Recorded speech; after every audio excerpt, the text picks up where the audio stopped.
നമസ്കാരം. നല്ലൊരു രാമായണ മാസത്തില് രാമന്റെ ഒരുപാട് കഥകൾ കേട്ടിരിക്കുകയായിരിക്കും നിങ്ങൾ. എന്നാൽ ഇന്ന് രാവണന്റെ ഒരു കഥയാണ് പറയാൻ ആഗ്രഹിക്കുന്നത്. ദശാനനൻ എന്ന രാവണൻ എങ്ങനെ രാവണനായി? നിങ്ങൾക്ക് എല്ലാവർക്കും അറിയാം, രാവണൻ ഒരു വലിയ ശിവഭക്തനായിരുന്നു. രാവണനെ കുറിച്ച് ഏറ്റവും കൂടുതൽ ആക്ഷേപമായിട്ട് പറയുന്നത് സീതയുടെ അപഹരണവും ഒക്കെയായി ബന്ധപ്പെട്ട് സ്വന്തം ജനങ്ങൾ തന്നെ അദ്ദേഹത്തെ ആക്ഷേപിച്ചത് സ്ത്രീജിതനാണ് രാവണൻ എന്നാണ്. എന്നാൽ അദ്ദേഹം ഒരു ശ്രീജിതനായിരുന്നു. സ്ത്രീത്വം വിളങ്ങുന്ന അഥവാ ഐശ്വര്യം നിറയുന്ന എന്തും ലങ്കയിലേക്ക് കൊണ്ടുവരിക എന്നതായിരുന്നു രാവണൻ എന്ന രാജാവിന്റെ മോഹം. ഐശ്വര്യം വിളങ്ങുന്ന എന്തിനേയും അദ്ദേഹം ചിലപ്പോൾ അപഹരിക്കാം, ചിലപ്പോൾ തട്ടിക്കൊണ്ടുവരാം. അങ്ങനെയൊക്കെയാണ് സീതയും ലങ്കയിൽ എത്തിച്ചേരുന്നത്. എന്തായാലും നമ്മുടെ കഥ ഇതൊന്നും അല്ല കേട്ടോ. രാവണൻ എങ്ങനെ രാവണനായി?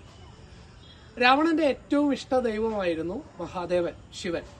അദ്ദേഹം ഇരിക്കുന്ന കൈലാസം, തന്റെ ഏറ്റവും ഇഷ്ടപ്പെട്ട മഹാദേവൻ ഇരിക്കുന്ന കൈലാസവും തന്റെ ലങ്കയിൽ തന്നെ വേണം എന്ന് രാവണന് ഒരു ദിവസം തോന്നുകയാണ്. അങ്ങനെ അദ്ദേഹം നേരെ കൈലാസത്തിലെത്തുന്നു. കൈലാസ ഗിരിശൃംഗങ്ങളെ തന്റെ കൈകളാൽ എടുത്തു പൊക്കുന്നതിന് വേണ്ടിയിട്ട് ശ്രമിക്കുകയാണ്. രാവണന്റെ ശക്തി തീർച്ചയായിട്ടും കൈലാസത്തെ എടുത്തു പൊക്കാൻ കഴിയുന്ന അത്രയും ഉണ്ട് താനും. അങ്ങനെ അദ്ദേഹം കൈലാസ പർവ്വതത്തെ തന്റെ കൈകളാൽ എടുത്തു പൊക്കുന്ന സമയത്ത് മഹാദേവൻ രാവണന്റെ അഹങ്കാരത്തെ ശമിപ്പിക്കുന്നതിന് വേണ്ടി തന്റെ കാലിന്റെ തള്ളവിരൽ കൈലാസ പർവ്വതത്തിൽ സ്പർശിക്കുകയും കൈലാസ പർവ്വതത്തിനടിയിൽ രാവണന്റെ കൈകൾ പെട്ടുപോവുകയും ചെയ്യുന്ന ഒരു അവസ്ഥയുണ്ട്.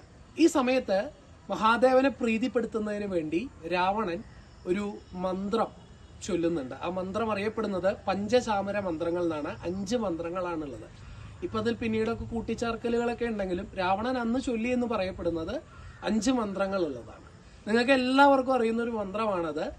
പലരും അത് കേട്ടിട്ടുണ്ടായിരിക്കാം. എന്നാൽ ആ മന്ത്രം ഏറ്റവും കൂടുതൽ ആളുകൾ പഞ്ചചാമര മന്ത്രം ആണ് എന്നറിയാതെ തന്നെ ചൊല്ലിയിട്ടുള്ളത് ബാഹുബലി എന്ന് പറയുന്ന ഒരു സിനിമയില് ശിവലിംഗം എടുത്ത് പൊക്കിക്കൊണ്ട് ബാഹുബലി പ്രഭാസ് നടന്നു പോകുന്ന രംഗത്തിൽ ബാക്ക്ഗ്രൗണ്ടിലായിട്ട് ആ മ്യൂസിക് വരുമ്പോഴാണ്. നിങ്ങൾ കേട്ടിരിക്കാൻ ഇടയുള്ള ആ മന്ത്രം ഇങ്ങനെയാണ് ആരംഭിക്കുന്നത്: ജടാകടാഹ സംഭ്രമ ഭ്രമന്നിലിംപ നിർജ്ജരി വിലോല വീചി വല്ലരി വിരാജമാനമൂർധനി ദഗദ്ദഗദ്ദഗജ്വല ലലാടപട്ട പാവകി കിശോര ചന്ദ്രശേഖര രതി പ്രദക്ഷിണം മമ. കേട്ടിട്ടുണ്ടായിരിക്കും അല്ലെ?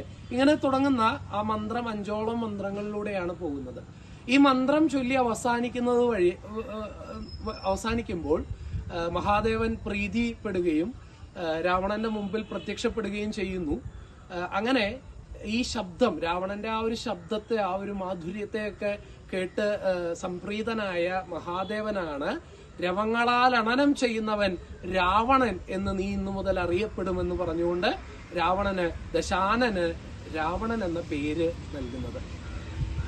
മാത്രമല്ല തന്റെ ചന്ദ്രഹാസം എന്ന് പറയുന്ന ഖഡ്ഗവും അദ്ദേഹത്തിന് സമ്മാനമായിട്ട് നൽകുന്നുണ്ട് മഹാദേവൻ. അപ്പൊ ഇങ്ങനെയാണ് നമ്മുടെ രാവണൻ എന്ന പേര് ലഭിക്കുന്നത്. ഈ ചെറിയൊരു കഥ നിങ്ങൾക്ക് ഇഷ്ടപ്പെട്ടു എന്ന് കരുതുന്നു. Thank you.